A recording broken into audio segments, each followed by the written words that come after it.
जय माता दी।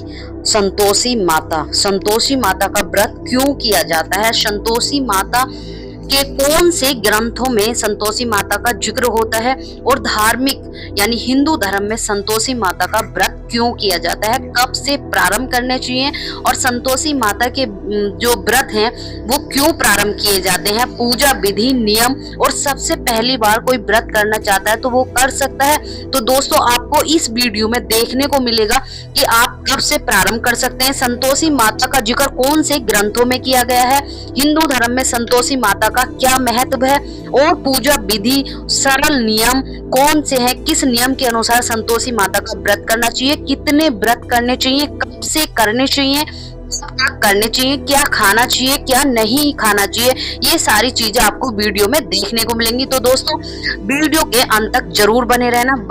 संतोषी माता जो है विभिन्न ग्रंथों में संतोषी माता का जिक्र हुआ है और अन्य धार्मिक ग्रंथों जैसे देवी पुराण, लोक कथाएं, सुख स्मृति के लिए इनका व्रत किया जाता है। संतोषी माता को सुख स्मृति, सुख शांति और संतान सुख, मनोकामना, वैवाहिक सुख, आशीर्वाद के लिए व्रत किया जाता है। संतोषी माता का व्रत जो है वो कई प्रकार के लिए किया जाता है, जैसे मैंने आपको बताया सुख शांति मनोकामना पूर्ति के लिए भी ये व्रत करते हैं और संतान प्राप्ति के लिए भी करते हैं, घर में कारोबार में वृद्धि के लिए भी ये व्रत किया जाता है। यह व्रत हर शुक्रवार को किया जाता है और इसे सबसे पहले नंबर पे कि 16 शुक्रवार हमें ये व्रत करने चाहिए और 16 शुक्रवार व्रत करने का विधान है। व्रत में माता संतोषी की पूजा करनी चाहिए, व्रत यानी कथा का पाठ अवश्य करना चाहिए और प्रसाद के रूप में गुड़ और चने का भोग अवश्य लगाया जाता है।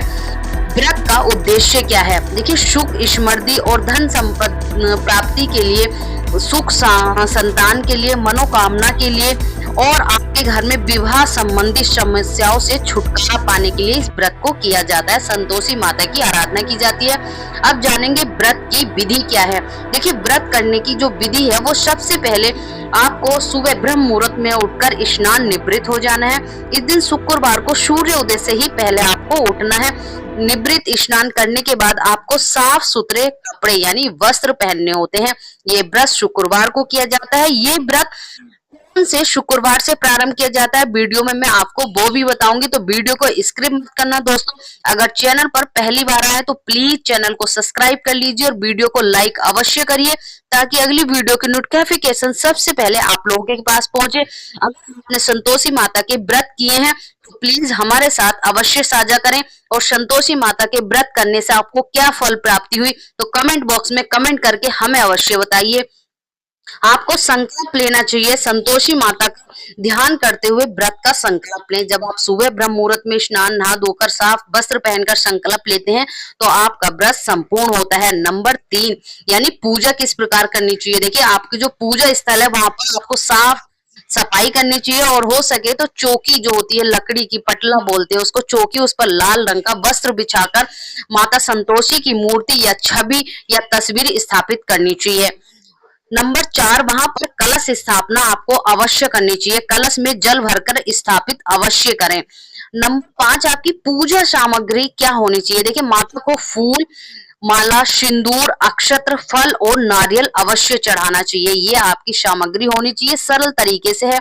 नंबर 6 आपको माता को गुड़ और चने का भोग लगाना चाहिए क्योंकि भोग माता को गुड़ और चने का ही होता है। इस दिन आपको दीप और धूप अवश्य लगानी चाहिए, आपको देसी घी का दिया प्रज्वलित करना चाहिए और धूप लगानी चाहिए। यही संतोषी माता की आरती आपको अवश्य करनी चाहिए। सबसे पहले कथा पढ़ें, कथा करने के बाद आपको माता की आरती करनी चाहिए। माता संतोषी की व्रत चालीसा और मंत्रों का जाप आपको अवश्य करना चाहिए। प्रसाद में आप सभी को वितरित कर सकते हैं। ध्यान रहे उस दिन कोई खट्टी चीजें ना खाएं। कलश जल के पानी को पूरे घर में छिड़काव करने चाहिए। अब जानेंगे व्रत के नियम क्या है। देखिए जिस दिन आप व्रत करते हैं खट्टी चीजें बिल्कुल ना खाएं, खट्टी चीज खाने से मना किया जाता है। सात्विक आपको भोजन लेना होता है और मन को निर्मल रखें। उद्यापन के लिए आप व्रत के उद्यापन में दिन जो है 8 लड़कों को भोजन कराइए। अनाज कुछ लोग व्रत में गेहूं, आटा, बेसन, सूजी, मैदा, चावल जैसे अनाज भी खाते हैं। कुछ लोग व्रत में प्याज और लहसुन का उपयोग नहीं करना चाहिए। इस दिन भूल कर भी ये चीजें आपको नहीं करनी चाहिए। अब बात करते हैं सबसे लास्ट टॉपिक की, आपको कब से प्रारंभ करनी चाहिए। बहुत लोगों को क्वेश्चन होता है, जिनको नहीं पता है देखिए, और जिनको पता भी है तो शुक्रवार के जो व्रत शुरू करते हैं, शुक्ल पक्ष के प्रथम शुक्रवार से शुरू करने चाहिए। यानी उजाले पक्ष में, पितृ पक्ष में व्रत की शुरुआत नहीं की जाती है।